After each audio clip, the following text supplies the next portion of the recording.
After the recent terror attacks in the United States and in Europe, there's been some question about the connection between Islam and the terror. In fact, I see a connection between ISIS, Islam, and Israel. Let's look at that for a moment. Some people say that these terrorist attacks are not Islamic based. However, when you look at the groups that have done that, the Islamic Brotherhood, the Islamic Jihad, Hamas, Hezbollah, Boko Haram, Shabab, Al-Qaeda, ISIS, the Taliban, the Ayatollah regime, these are all very devout Muslims that are backing the terrorist attacks. So then you could say, well, there's a difference between radical Islam and moderate Islam. There is a certain point to that. Within Judaism, we also see that there is a difference between liberal pluralistic Judaism and ultra-Orthodox black-coated Haredim and the more newer nationalistic, patriotic, right-wing Jewish groups. So there are different streams within Islam just as there are in Judaism. However, as we look at Islam, I'm not aware of any place where you can have Islamic extremist terror without having first indoctrination into Islamic jihad theology. And you can't have that if there isn't first a moderate Islamic community. In other words, the way it happens, there's sort of an evolution that you have a moderate Islamic community, and then you have cells of more radical Islam that begin to teach in there, and then you have indoctrination into jihad and shahidism, and then you have the terrorist attacks. I'm not aware that you can ever have terrorist attacks without indoctrination into radical Islam, and I don't know that you can have radical Islam without first a moderate Islamic community as a bedding place, as a garden for it to take place. Now, I'm not saying which is right or which are wrong. You could say, well, which is the real Islam? Is the real Islam the moderate ones, or is real Islam the radical ones? That's a good issue, and it's a deep one, but a little too much for us right now. But when you look at the Islamic community that's more moderate, there's different types within them. Within the moderate community, there are those who are adversaries. They're against the Islamic radicals. Then you have those who are advocates. They may be moderate themselves, but they're actually for it. And then you have those who are victims within it. In any case, the moderate Muslims are sort of puppets and victims of radical Islam. They form sort of a Trojan horse, whether they're being forced and raped into that, or whether they're being willingly cooperating. So you can't really divorce the terror from the radical Islam, and you can't really divorce the radical Islam from the moderate Islam. Now that gives a real challenge legally and in terms of security forces. How do you handle that? I wanted to mention that it's not really any different between how you would handle other terrorist groups. For instance, in Israel, if there are Jewish terrorist groups, and there are a few, not very many, but they are handled by the law the exact same way. The groups are outlawed, and whoever commits the crime are immediately arrested and tried for their crimes. And really, the same thing should hold true for any terrorist group around the world. Maybe in the future, there would be more terrorist groups coming from Judaism, maybe from Hinduism, Buddhism, whatever.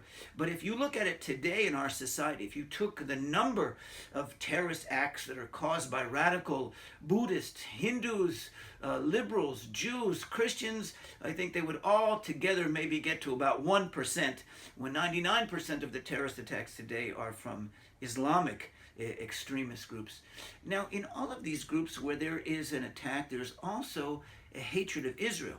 Hatred of Israel is very essential to the jihadic mentality.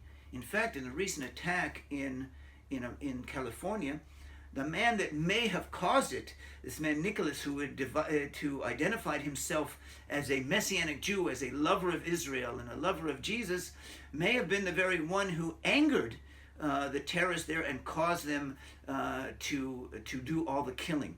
So there is an aim against Jews and Christians and Israel that is very essential to the different terrorist attacks.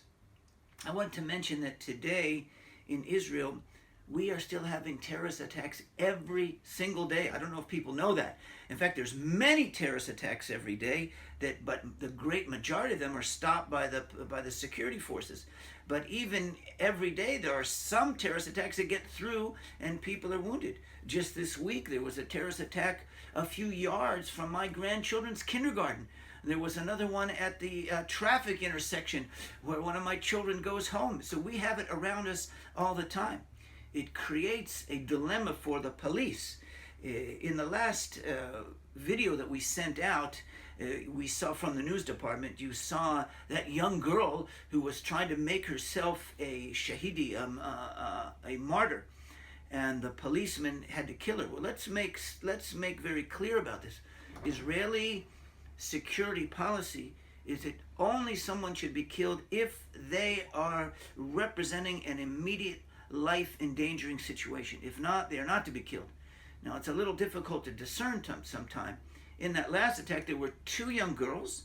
One of them was only injured and she's still alive, and the other one was killed, unfortunately. But they had both stabbed a man just a few seconds before that film came up. So what do? Here's the man stabbed. He's lying on the ground. They pull out their scissors, which was ridiculous. What is the police to do? There's many other films that we see in the news of a policeman coming up just to check identity tags of someone, and while he's just within a half a meter of someone, the person pulls out a knife and stabs him. So there's not much time in that discernment. But Israeli policy, and should be the policy of any nation, that people should be killed only when they are endangering lives of others. Now, one other thought before we close is some people have responded to the recent attacks saying that the problem is a lack of gun control. Well, I think all guns should be registered and there should be gun control. However, is the issue primarily gun control? If that were the case, when we think about 9/11, then we would have to say the problem in the 9/11 attack on the Twin Towers was not radical Islam, but faulty pilot licensing. Is that the real issue, faulty pilot licensing?